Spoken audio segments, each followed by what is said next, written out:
My daughter had a garage sale of all my stuff for $1.00, but she put a for free sign on me, so I let her know, the house isn't free. Anyone buying the sofa gets this old lady for free. No charge, my daughter shouted, scanning the small crowd assembled in our driveway. Take the couch, and I'll throw in Mom as a bonus. Wrap her up like leftovers. She's past her expiration date anyway. She turned to laugh with her friends, voice booming. It is the ultimate guilt special, comes with a side of whining and dementia. Then she raised her hand, pointing directly at me. Come on, folks, give me $1 and take her trash too. Just don't leave the old bat behind. They laughed, some in confusion, some with cruel enjoyment, enough to sting. I stood steady amid what used to be my entire life. A framed wedding photo leaned against the porch post. A younger version of me in a white gown, beside my late husband in a crisp tuxedo. My granddaughter's first sweater, hand-knit in pale blue, folded atop a mismatched mug from Zurich. My chemistry textbooks, published papers, lecture notes, all tucked into a box labeled $1.00 or less. They had even tossed my mother's ivory comb into a battered plastic bin marked free. They treated it as though it and I had been separated from value at birth. I did not speak. My voice had quietly retired years ago, replaced by tasks no longer needed. I watched someone shuffle through a stack of photo albums, grimace at the dust on a floral scarf, and drop it back as though contaminated. No one asked, "Are you all right?" As though I mattered. Maybe I was the item on sale. Maybe I had never been anything but old and inconvenient. The crowd swelled. A few neighbors peered in over the fence. Children tugged at their parents to buy toys. A man in shorts picked up a painting, my painting, and smelled it, then dropped it, saying it looked like something a second grader made. My daughter noticed. She scoffed loud enough, "It's Grandma's art, free with the couch or an extra $1. Who even paints still in this century?" She flashed a grin. The people around her laughed. I glanced at the painting, a watercolor of wildflowers I had painted decades ago for her wedding, and bit back tears. I thought of the nights I stayed up, correcting her essays and performing experiments in my home lab, the same one now used for storing empty boxes. I thought of the countless times she had called me late at night because of equipment failure at the university. None of that remained valuable here, not to her, not to the world. Then came the borrowed microphone. She hauled it in, turned on a tiny speaker, and strutted onto a makeshift stage of 2 wooden pallets. I watched as she swung the mic around. The crowd grew quiet, sensing spectacle. "Everybody ready for the big finale?" she shouted. The crowd tittered. I stepped back, but the light caught my reflection in a window blade. I looked smaller than I felt. "Here's the deal," she said into the mic. "Buy something, anything, and you get Mom for free. Oh, and if you pay $5.00, I'll even throw in dinner, cooking, and chore duty for a week." Her laughter ricocheted across the driveway. "This sale is auntie-approved. Guilt-free shopping, guilt-full living," one old friend of mine gasped. She stepped forward, her eyes shifting between my daughter and me. She mouthed silently, "Are you okay?" I squeezed my lips together and gave her a nod that felt like breaking a promise. More laughter followed. I watched as a man handed my daughter a crisp bill and grabbed a rusted bird feeder. My daughter slapped the bill in the cash box without filing away the item's origin. $1. My worth then became $1. People moved on to the next display. Apothecary bottles I had used to teach titration in labs, an old ceramic vase I had won at a department party, framed academic certificates. Everything cheap, labeled, and labeled free in some cases. Even my wedding ring box appeared, cradling nothing inside but dust. Someone whispered, "She must have taken the ring already." Another whispered back, "Maybe Mom took that already for safekeeping." I stared at the empty box. The ring was hidden, but what really mattered, my heart, my memory, my identity, they were exposed now, cheapened in broad daylight. By then, I had walked slowly across the lawn to the opposite corner, behind the crowd. I lifted my shirt pocket and felt the small recorder I carried. I had asked my neighbor to plug in a battery earlier. It was quietly recording every insult, every item exchange, every snicker. I pressed record again with my thumb, hoping the device would survive the afternoon sun. Suddenly, the lens of a camera from a neighbor's phone found me. I straightened my shoulders. Even if I stood alone, I stood intact. I stepped onto the stage. The microphone powered on, making a popping sound. My daughter saw and her face froze. The crowd whispered, uneasy. I cleared my throat and spoke. You can buy my belongings for $1. You can treat memories as trash. You can toss me away like last season's sale item. But if you think I am worthless, you have forgotten what I built. A hush fell. She glared at me. I continued. I was once a professor of chemistry at the University of Michigan. I held a patent on a life-saving medicine. I taught classes to students who now practice medicine. I spent years in lab, making formulas to fight illness, while here I stand, reduced to a price tag. Emotion trembled in my throat, but I pressed on. When someone tossed that comb into a bin marked free, they put a price on my lineage. My grandmother's comb, my mother's name, it meant nothing. But here is a truth most refuse to see. Value is not determined by price. It is determined by memory. My daughter sputtered. The microphone echoed her breathing. I added, if you think removing me changes the equation, you misunderstand the formula. I dropped the mic. Silence. The crowd drifted, uncertain. Some nodded at me, some looked to her, ashamed. I turned, bones creaking, and walked back to the lawn's edge, carried by nothing but dignity. They called it business. I called it burial of dignity in broad daylight. And I walked home with my head taller than when I came out, because I had remembered my worth before they priced it. They told me to remember my place. After the sale, my belongings gone, my dignity stretched thin. I sat alone at home, with a stack of old paper, the letters, the photo, the patent certificate. That's when memory arrived. No one is born garbage, I murmured to myself, because I was taught differently. Once, I was a professor of chemistry at the University of Michigan. I held a patent on a novel therapeutic compound, a formula that helped patients with chronic disease. My students called me Dr. Harper. Some of them cited my papers in their own research. I lectured under fluorescent lights, demonstrated titration, supervised lab experiments with calm hands that moved steadily from test tubes to lives. Then came the night everything changed. I was 16, just a girl really, pregnant and alone. My husband had walked away saying he wanted freedom, not a dead weight dragging his name through campus rumors. I stood on the porch, hand on my belly, feeling every inch of fear. I did not collapse. I did not scream. I turned around and pulled on my winter coat, because I had to survive, and I had to raise a child. From that night on, I studied by day and worked by night. I swept hospital floors. I delivered newspapers on cold streets. I sold lemonade from a little stand by the sidewalk, not because it made much, but because it bought diapers. I mowed lawns for neighbors who gave me pennies. I collected discarded bottles for deposits. For every dollar I earned, I smiled and tucked it into a flimsy aria of hope. Each night, I pressed my daughter, swaddled and sleeping, to my chest, and wondered which sacrifice was greater, the loss of sleep or the loss of someone to wake up for. When she was old enough to walk to preschool, I studied chemical bonds on my lunch breaks. When she was sick with a fever, I sat by her side and tried not to break beneath the weight of 2 lives. When she cried because she missed her dad, I told her, I will work 3 shifts a day if that keeps you safe. After graduating, I won a scholarship to graduate school. Somewhere between lab and lullaby, I earned my doctorate. I discovered a molecular pathway others said was too risky to explore, but I proved them wrong.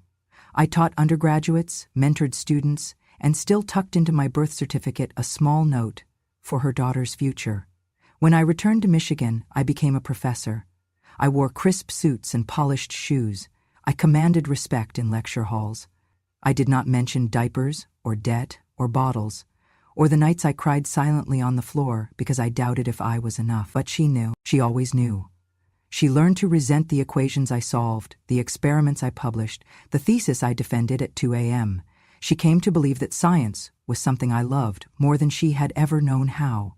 One afternoon when she was 16, she threw a stack of my journals on the floor and shouted, "Formulas don't feed me. They don't tuck me in at night. They don't tell me I am enough."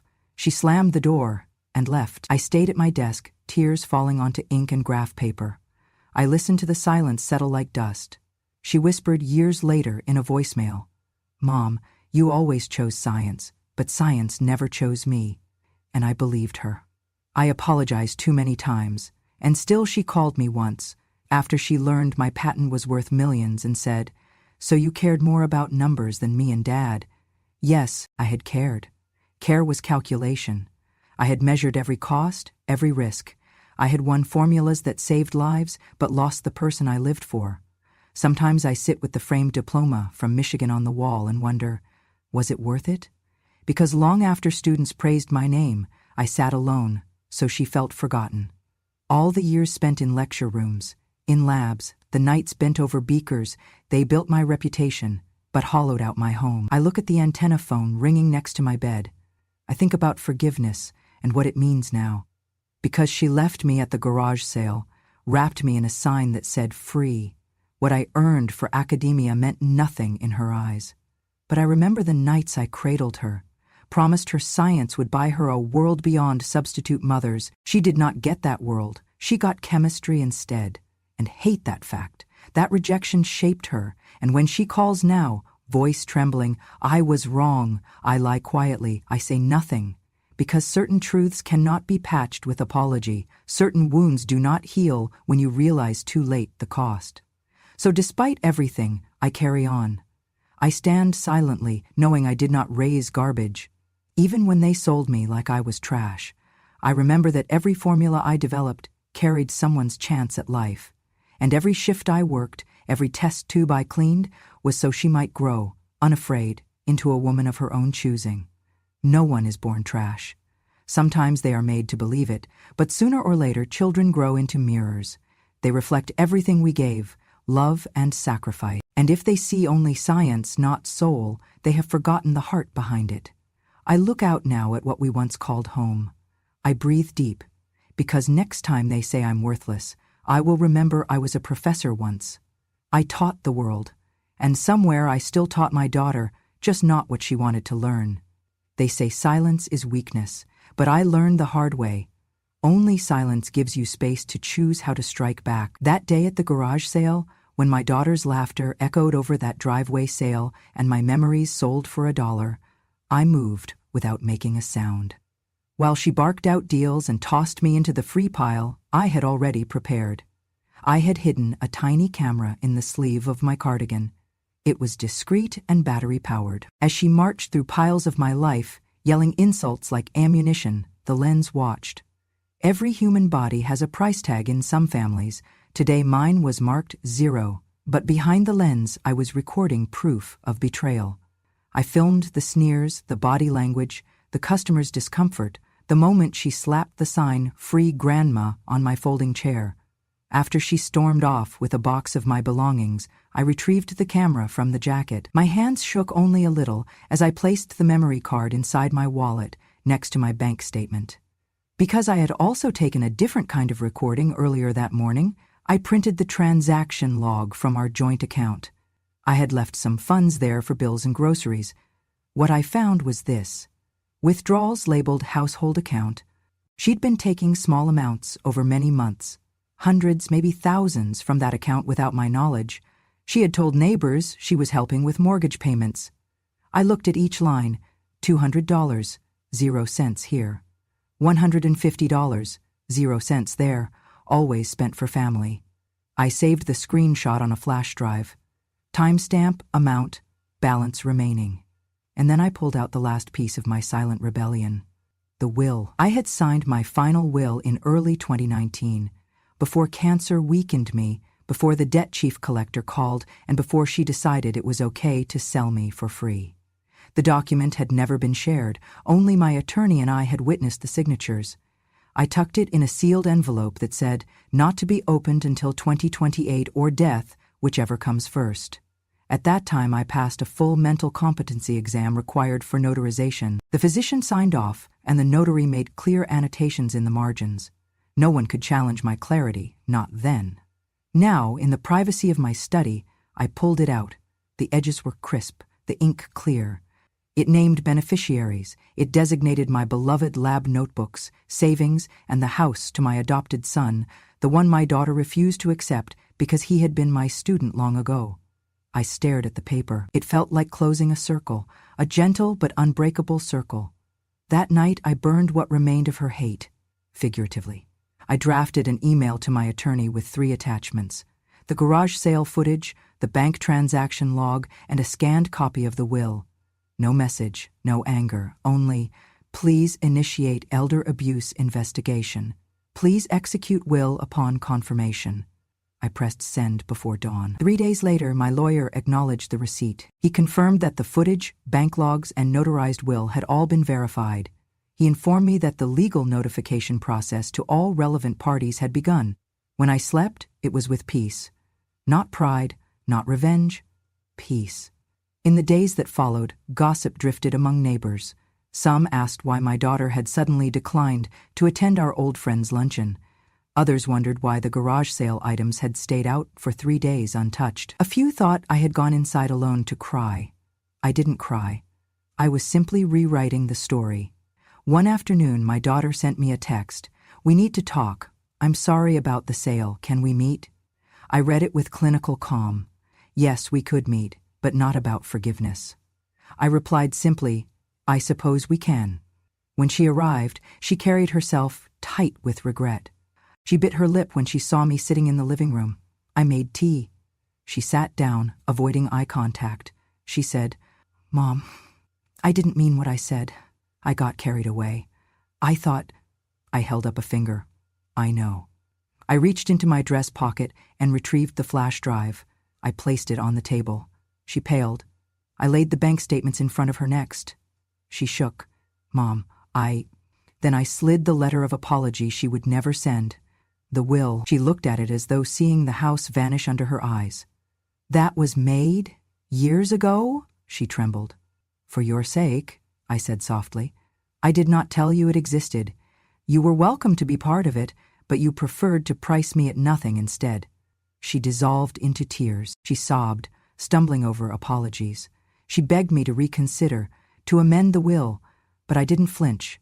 The built-up loss of trust was bigger than any legal document. That night she removed herself from my sight. I stayed in my study and looked at the images, the comb in the free bin, the Chase lounge tagged $1.00, the customers' shame-filled faces at my announcement on the makeshift stage. I played the video one more time. There was no shouting, only truth. In my silence, I had recorded pieces of dignity still intact. I realized then someone might burn my lab notebooks, but they could not erase the patent, the formula, the impact on students. Someone might burn my marriage photo, but histories live beyond printed film. I archived the video, the bank logs, the will, all in 2 secure drives and a Dropbox project I shared only with my lawyer, and a Dropbox project I shared only with my lawyer, and a Dropbox project I shared only with my lawyer, and a Dropbox project I shared only with my lawyer, and a Dropbox project I shared only with my lawyer, and a Dropbox project I shared only with my lawyer, and a Dropbox project I shared only with my lawyer, and a Dropbox project I shared only with my lawyer, and a Dropbox project I shared only with my lawyer, and a Dropbox project. In the end, I did not retaliate with noise. I retaliated with documentation. I made sure that day could not be erased by shame or time. The next morning, my daughter's phone was off. I made coffee and watched the sunlight dappling the front yard. I poured creek water into the old ceramic mug I kept on the porch shelf. I sipped slowly. No photos of me were there, only the sign. All goods, final sale, everything must go. I closed my eyes. Not everything had gone. I remained, a silent witness, a scientist, a mother. I had not sold myself cheap. I had recorded the proof, and that was enough. It had been exactly 1 week since my garage sale humiliation, a week since my daughter displayed me like an item marked free, a week since I began my quiet rebellion. That morning, the knock at the door was different. My lawyer stood at the threshold, clutching a heavy manila envelope and wearing a neutral expression. I put down my teacup and led him inside. He nodded courteously. I felt steady, composed.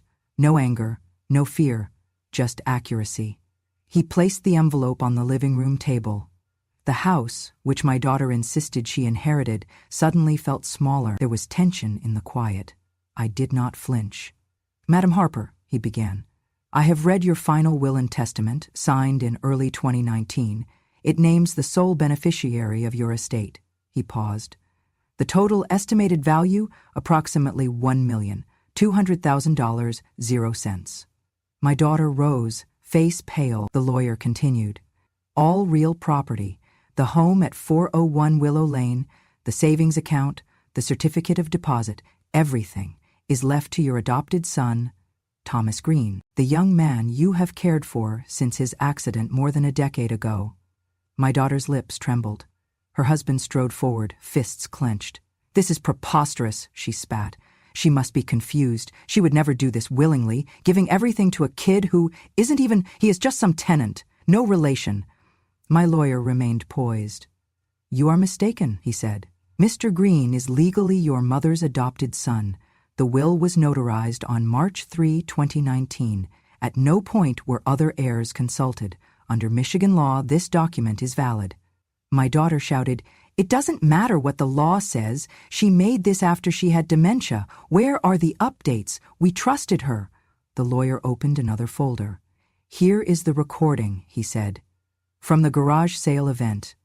The bank logs." He placed them on the table. "Because of elder abuse concerns and unauthorized withdrawal allegations, we will also proceed with a petition to recover misused funds." I remained seated in my chair, appearing calm.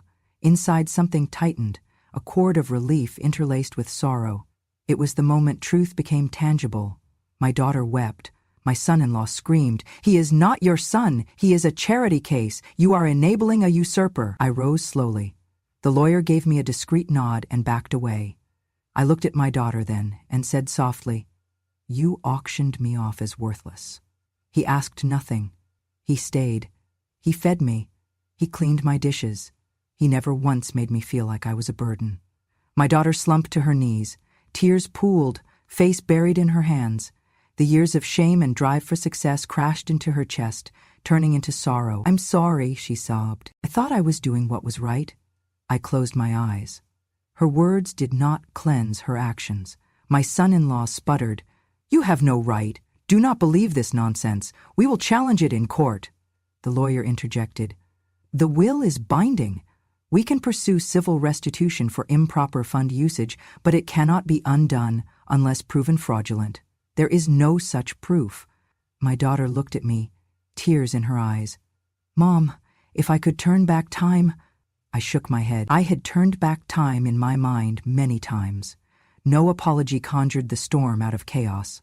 "My house was built with my hands," I replied. "My career was built by my work. But what stays, what will forever stay, is the love someone gave without demanding ownership." My daughter rose shakily.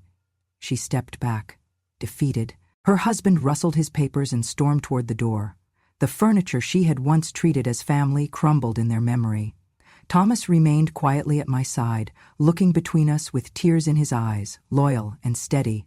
Then the lawyer laid out the logistics. The title deeds, bank account access, charitable trust file, all changed hands. Thomas would manage the family home as a nonprofit center for women in science mentorship. They would host outreach seminars, lab internships, and community talks under the name the Harper Foundation. My daughter's voice cracked. "You are destroying everything we built together."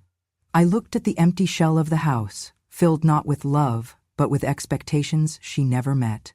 "What we built never included love," I said. "It included profit, resentment, entitlement. I am building something new with him." Thomas leaned forward. He offered me a small box. Inside was a key engraved with the foundation's seal. "For you," he said simply. I took the key. I looked at my daughter one last time. She stood, shaky, sobbing, unsure where to go from here. I whispered, "I shed everything disposable that day on the driveway. Now I choose only what lasts.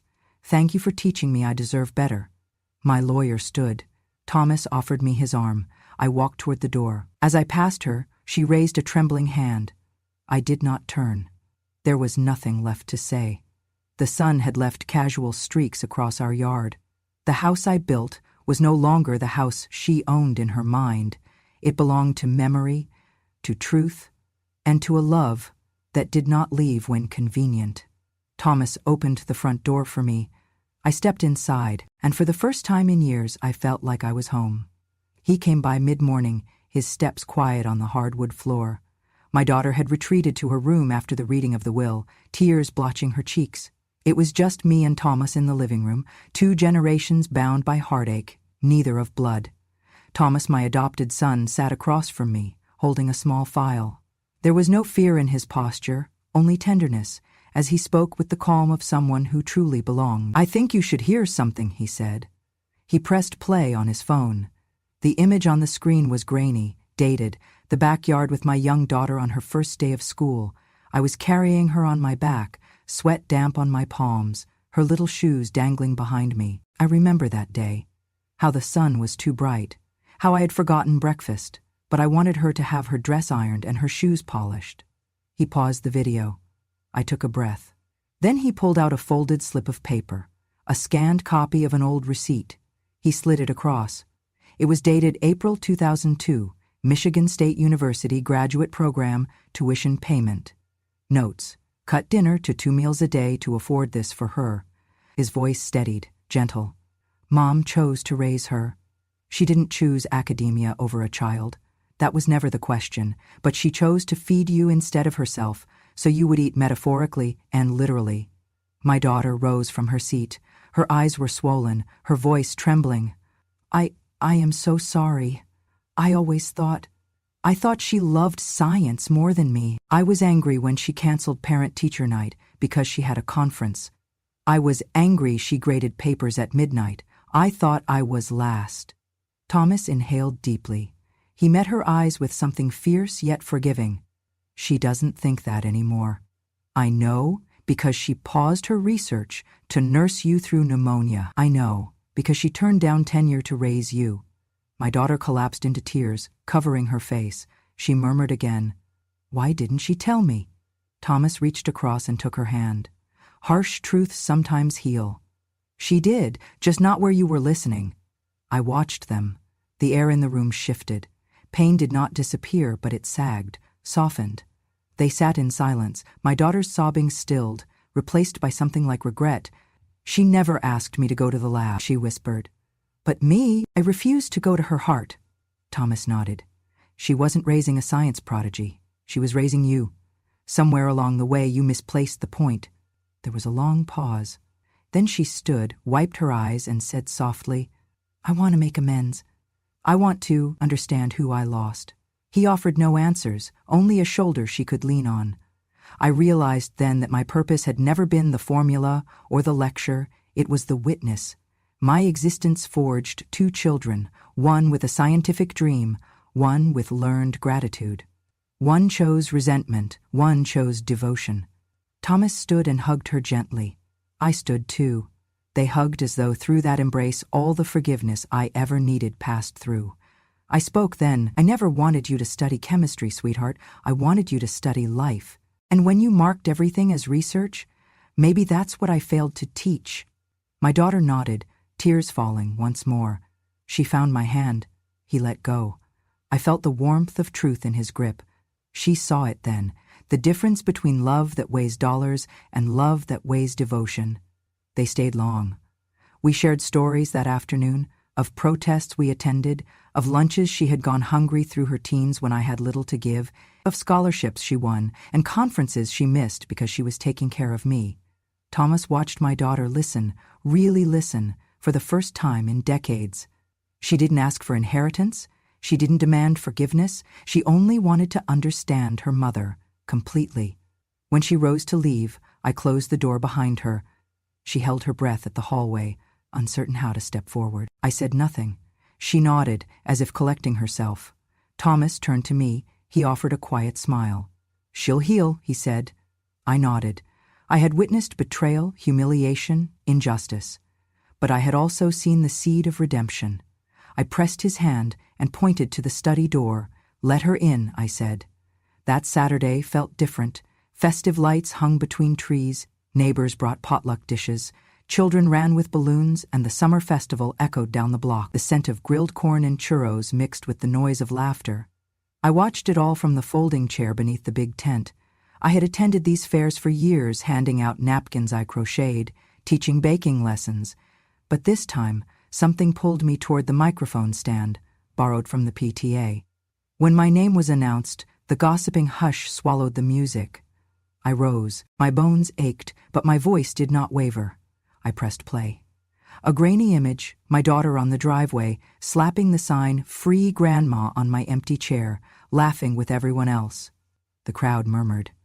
I watched the video again, people buying my things, tossing my comb, tossing my dignity. When it ended, I spoke clearly into the mic. "This is how you treat a mother you think is worthless." Then I reached into my pocket and retrieved a small notebook, my daughter's childhood diary. I opened it and read in a soft, trembling voice. "I hate my mother because she never hugs me. She chose formulas, not me." I paused, gathering silence like a shield. Then I continued. "I chose to exist so my daughter could live, but she chose resentment and killed our shared memory in the process." The neighborhood stilled. The children stopped wrestling. Women dropped spoons mid-bite. Men blinked at me as though they had lost GPS of empathy. I looked out at the people I had known, faces I'd smiled at across fences, waved at church. I thought, they have seen me as part of the picnic set, decorative but forgettable.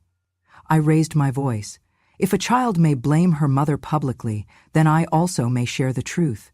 Because love is not entitlement, and motherhood is not guaranteed respect. Some faces reddened, others shifted uncomfortably. I watched my daughter's cheeks tighten, her eyes well. I paused the reading and faced her directly. "You accused me of preferring lab coats over lullabies, but I sacrificed every midnight paper, every lecture, every penny I earned, not for prestige, but so that you might never wonder what your mother was doing at 10 p.m. Was she loving you or saving the world?" I believed I could do both, but somehow the message got lost. The hugs never came. She turned her head, unable to hold my gaze. Her husband grabbed her arm, not to stop her, but to steady himself. Then I said, "My handwriting is clear. I hate my mother for not hugging me." "That was written when you were 11. 11.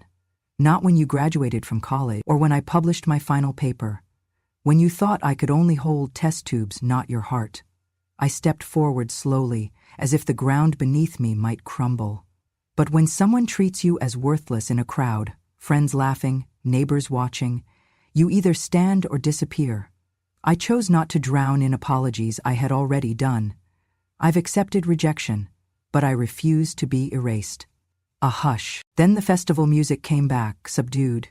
People exchanged uncomfortable glances. A few children huddled and whispered. Then I spoke softly, so everyone felt the weight of each word. Some mothers leave everything for their children: inheritance, education, memory. But if the child chooses resentment, the best legacy may be forgiveness for oneself, not expectation from the past. I folded the diary, walked off the stage, and walked past the rows of my belongings. I collected nothing, not even compassion or pity. I walked out of that tent, holding my dignity intact. At the perimeter of the gathering, Thomas found me. He offered a gentle hand. I accepted it, not because I needed support, but because it was time to stand supported. Behind us, the gossip rippled. Some admired. Some whispered shame for my daughter. Others just turned away. I did not ask for applause. I did not seek sorrow. I sought only truth. And sometimes, truth felt heavier than suffering. That evening, she came to my front porch. The sun was setting, throwing long shadows across the lawn where once she'd played. I was seated there, silent, knitting a scarf I never planned to finish. She approached slowly. Her eyes were red. Her voice trembled. "Mom, I was wrong. I hurt you. I saw a sign on a chair and made it real. I saw your life as free goods, not a life worth knowing. I'm so sorry." She knelt in the grass. She bowed her head, tears falling against the concrete.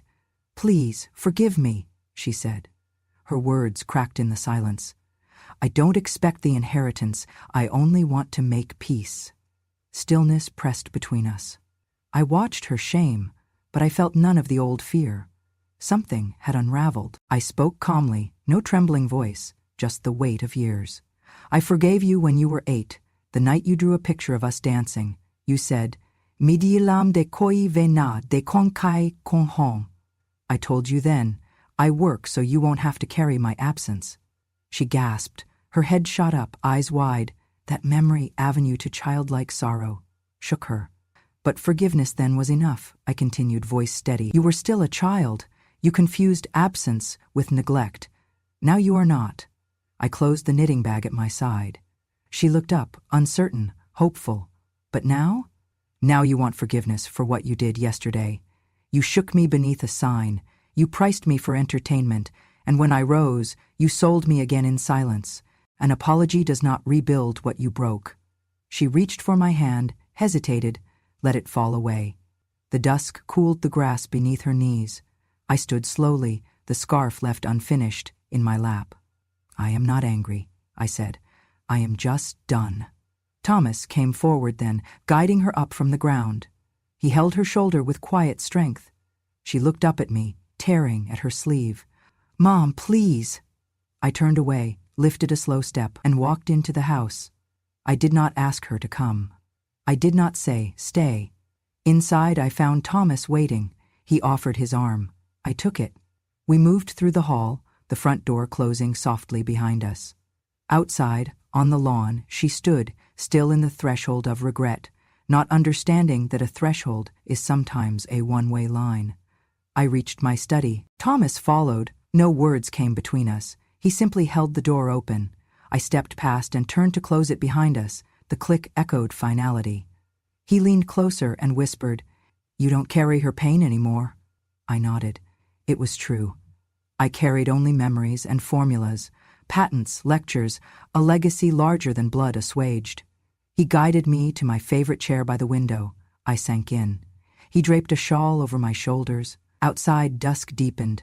The night shifted. The world changed because I closed that door. It was not a betrayal. It was clarity. A mother does not have to accept a child's resentment forever. A mother may love unconditionally, but does not owe redemption on demand. They say blood is thicker than water, but respect is thicker than blood. And I had made room for respect in Thomas's devotion, but none existed in her guilt. I sat there in the hush. I did not cry. I did not ache. I just felt peace settle in a way years of pain never allowed. That night, I let sleep come.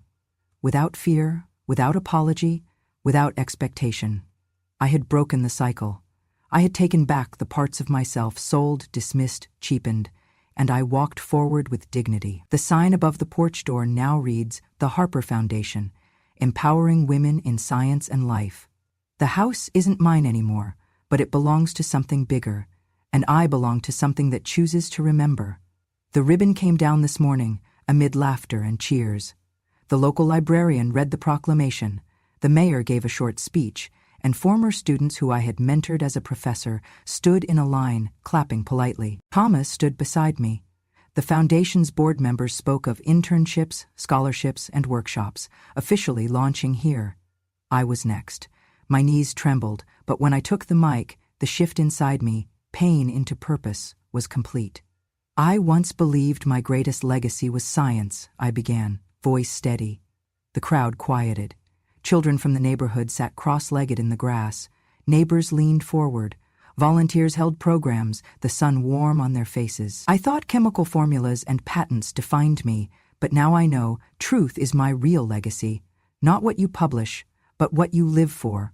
I paused, letting that sink in. A few lifted their heads, curious.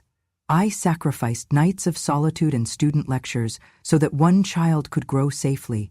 I moved beakers and lab reports not for prestige, but to pay for her lunch, to keep a roof above her head, to keep hope alive. That was the unspoken part of my science. That was the human part. I glanced at Thomas, his eyes soft with pride.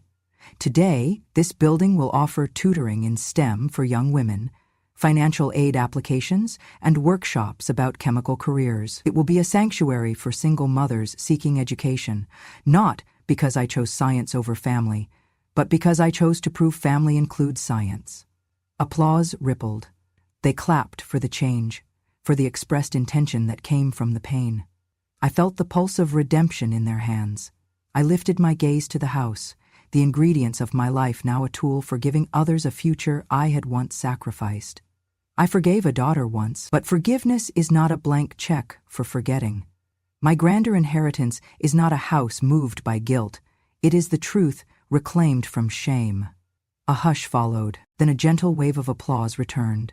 I closed my eyes briefly and breathed deeply, then said softly, "Thank you." I stepped off the stage. Thomas came forward, bowed to the guests, and led me inside. They filled the rooms with laughter, tours, and well-wishing hugs. Inside, I saw an office corner neatly transformed, shelves with donated textbooks, framed photographs of female scientists. I paused by a window and looked at my reflection in the glass. I saw someone older, yes, but not company property, someone chosen to keep living, not discounted. Thomas joined me. He offered a small box. Opening it revealed a house key pendant engraved with the foundation seal. He slipped it gently over my head. "It is yours," he said. I pressed his hand. "House wasn't free," I said softly. "But your love, that's priceless." He smiled quietly, tears in his eyes. Across the room, volunteers were setting up refreshments in the kitchen. Neighbors were chatting about new programs. One attendee approached me and said, "You have inspired us all, Miss Harper." I nodded, thinking about my daughter, thinking of sorrow that tried to break me, but failed. My daughter does not live here anymore. She no longer owns this house, even though she inherited only resentment instead of roots. That chapter is closed. She asked for forgiveness too late, and I had already chosen peace over apology. As the festival lights flickered on in the yard, I stood at the doorway and watched community members filter out with promises to volunteer. I was no longer a cautionary tale, I was the storyteller. I touched my pendant. I felt grounding in identity, not in blood, but in truth. A little girl ran past and shouted, "Thank you, Grandma." She didn't know I wasn't her grandma by blood. She knew I was safe. That was enough. I heard laughter from the children's corner, where they practiced simple lab experiments under volunteer instructors. They taught. Vinegar in a bottle, baking soda lift off. Science for the curious, for the forgotten. I listened to parents talk about how they never had a woman role model in science. Until now, I watched a student put a sticker on a poster. Dr. Harper Dad plus Mom equals science, and realized this story had come full circle. I stepped inside. The door was open, welcoming, and I accepted that I did not own love because of birth, but because love was chosen right here. By Thomas. By these women. By every girl who believed she could hold a Bunsen burner and not be burned by prejudice. This house will now echo with purpose, not pity. I turned and walked into the hallway where once were my gowns, my dissertations, my memory boxes.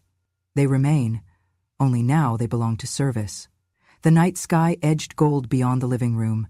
I rested in my chair and felt something settle, not worthiness, not pride, but belonging. I had not chosen to be a mother, but I had chosen who called me mother, and that's where legacy lives. Legacy is not in silence anymore. It lives in actions, in community, in truth passed on. And tonight, I am more than myself. I am the founding voice of a place where others can rise. That is the story I will leave behind. If you have ever been sold as worthless, or been made to feel invisible because of age, or because someone forgot your sacrifices, this is a space for truth and healing. Subscribe to Grandma True Stories, where silence ends and history begins, because when a grandmother speaks, the world finally listens.